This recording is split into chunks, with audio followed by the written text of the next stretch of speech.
글로벌 ETF 라운지. 불안하다, 불안해, 답답하다, 답답해. 박스권에 갇힌 미국 증시 얘긴데요. S&P 500과 나스닥 100 지수 모두 뚜렷한 회복세를 보이지 못하며 등락을 반복하고 있거든요. 경기 상황, 경제 지표, 기업 실적, 미국 증시에 영향을 미치는 요인은 다양하지만 그중 가장 힘이 센 건 역시 중앙은행의 통화 정책입니다. 미 연준은 지난해 5월부터 12월까지 4차례에 걸친 자이언트 스텝과 2차례의 빅 스텝으로 금리를 4%나 올리는 고강도 통화 긴축을 시행했는데요. 그런데 올 3월 1년여 만에 0.25%포인트 인상의 베이비 스텝으로 전환하며 속도 조절에 나섰습니다. 미 연준의 스텝을 주춤하게 한데는 SVB 사태가 한몫했습니다. SVB 파산 후 미국 은행업계가 불안정해진다면 미 연준도 어쩔 수 없이 빅스텝을 멈출 수밖에 없다는 전망이 우세했거든요. 그래서 한때는 5월 금리 동결 시나리오가 나오기도 했죠. 하지만 미국 정부가 앞장서서 문제를 해결한 덕분에 SVB 사태는 일단락됐고 미 연준은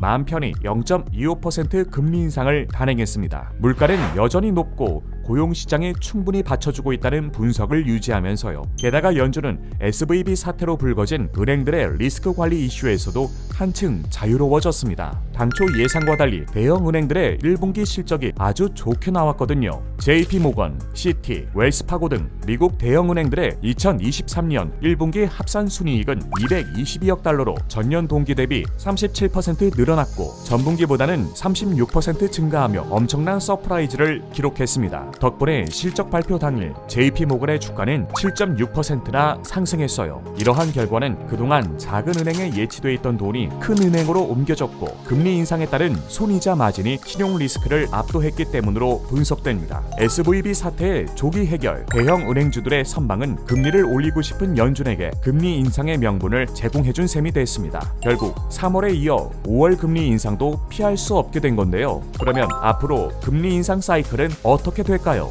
가장 우세한 의견은 5월 금리 인상 후 3분기까지 금리를 동결했다가 4분기부터는 금리 인하에 대한 이야기가 솔솔 나올 것이라는 겁니다. 전 세계를 설레게 했던 반짝 연준의 금리 인하 시나리오는 무산됐지만 완연해진 금리 인상 마무리 분위기에 투자자들도 슬슬 준비를 해야 할 텐데요. 금리의 향방을 쥐고 있는 FOMC 의사록의 숨은 뜻을 체크해보면서 장기적인 관점에서 투자 기회를 찾고 싶다면 다음 글로벌 ETF 라운지를 확인해주세요.